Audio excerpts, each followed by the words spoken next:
Yeah, it's Copper Joe Christmas in full effect. I'm Joel Villafana, and today I get you ready for Christmas Eve. Because Christmas Eve, we bake the ham. And thanks to Blue Ribbon, I'm going to show you another way, another twist that you can bake your ham on Christmas morning. So, I have experimented different ways, and over the last few years using the Blue Ribbon ham, I've tried different things. I've tried different glazes, from honey to butter glazes, all sorts of glazes, the honey mustard. And I personally like to kind of just twist it up every Christmas. But something hit me last year.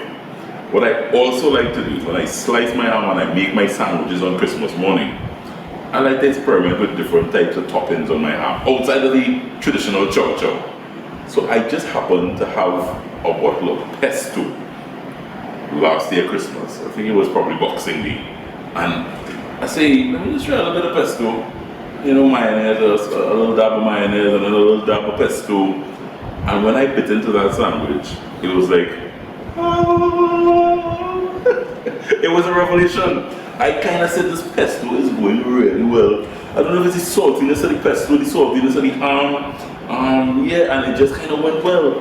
So I started thinking, this year, I am going to take my Blue Ribbon ham and do a pesto garlic glaze.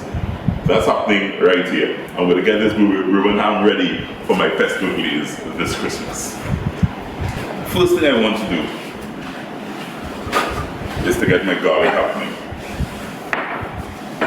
So I have my pesto. So my pesto really, guys, is your favorite bottle pesto. If you are feeling to go through the entire process of making pesto with your nuts and your pine nuts, and you go right ahead. I am not upset if you will do that. But Christmas, leading up to Christmas is a very busy time for me. So when I could use a bottle product, I just throw it in there. So your favorite bottle of pesto, and really some simple slices of garlic. I'm just taking some cloves of garlic and making it very simple and just chopping it up into some simple, not too fine, not too thin slices, but nice slices that can easily maneuver in the ham. So I'm going to show you how easy it is to kind of get some garlicky flavor in your ham this Christmas.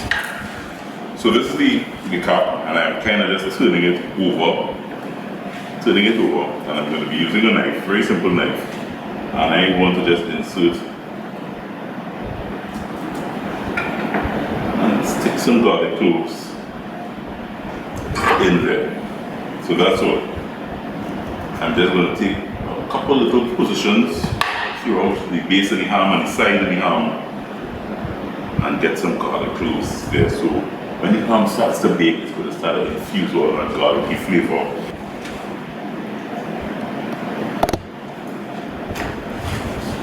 Once you get those garlic cloves all in there, all you're doing now is kind of doing that lovely nice little square pattern that we like to see when you bake your ham. You just want to get that little square pattern. So I'm going to start slicing it in that checker pattern. Kind of just choose one side, and you go down, not too deep. One. Looking for a draft board kind of finish, a checkers board. So this is kind of what you want. You want these little grooves, and I will show you how important these grooves are in a bit. But this ham goes in your baking tray, covered down with some foil, and bake for about an hour, hour and a half kind of thing. So when you bake that for an hour and a half, you take it out, it smells like Christmas. I sometimes can't wait for Christmas Eve when I'm baking the ham and the whole house smells like ham. Oh my goodness. So that's what you start getting. And when that starts to happen is when you apply your glaze. So this Christmas I'm doing pesto garlic. So my favorite bottle of pesto, and I just kind of want to dot that pesto all there, all over there, all the grooves, creases and crevices. You won't believe as I am basting and brushing this pesto on this ham. The pesto and the ham scent kind of just combining in my nostrils. So what's important here is that you cover this back down.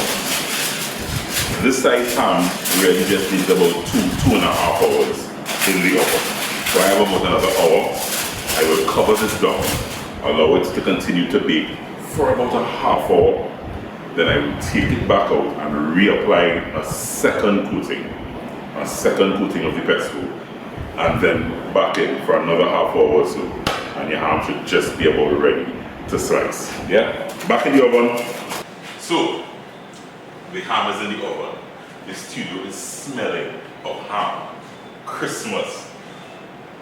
This is an experiment, guys. I tasted, by accident, pesto in a ham sandwich that I prepared last year. And I just thought, wow, that was so fantastic. So I decided to do a pesto rub on my ham this Christmas. If it works, try it at home this Christmas holiday. Okay? Let's go. My ham is ready. It's been sitting, just resting in the oven for a bit.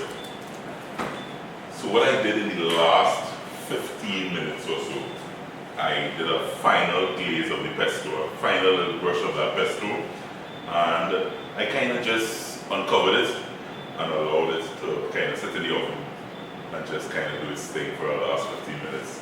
And let it get nice and toasty and everything coming together nicely. So all I want to do now, guys, is to see if I can get this bad boy kind of coming out here. Yeah. That.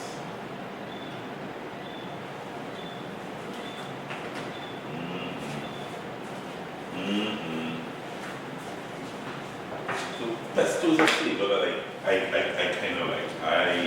I love the pesto flavor. So when I think pesto, when I think that Italian type of, flavors, you don't necessarily think Christmas ham. Oh, why not? Why not? So I want to be able to try different flavors with my ham.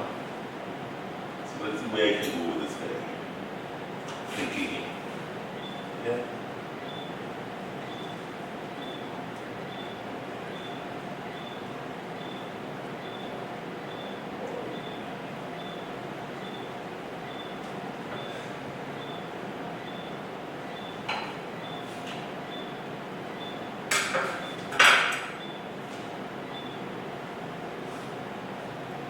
Ham makes me happy.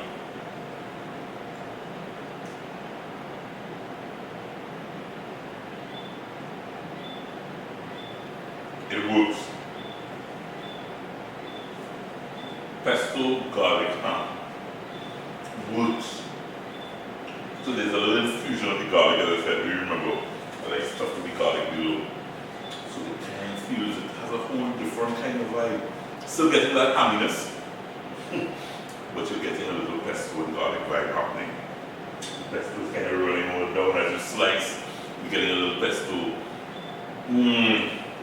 Try it this holidays, guys. You get a recipe on coffeetocaribbean.com. We still have much more to come. I'm going to slice this ham up, and we're coming back.